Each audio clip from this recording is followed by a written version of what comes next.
Surveys we did showed that people are willing to switch to renewable and sustainable energy sources if the cost benefits work out. We're taking the virtual environments and augmenting them with real data.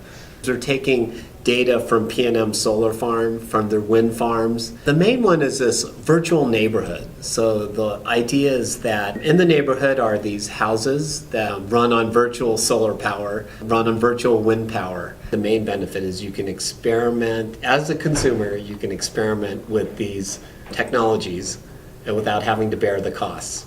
We also have it set up so that you can point your phone at a device and look at its wattage, so how much energy it's consuming. Or if you've programmed a schedule for that device, you can just point your phone. And that is augmented reality. And we're trying to build this energy harvester, and it doesn't exist yet. We can pretend it exists as long as we know functional characteristics, how much wattage it puts out. So we can pretend it exists, and then we can experiment with it in the virtual world.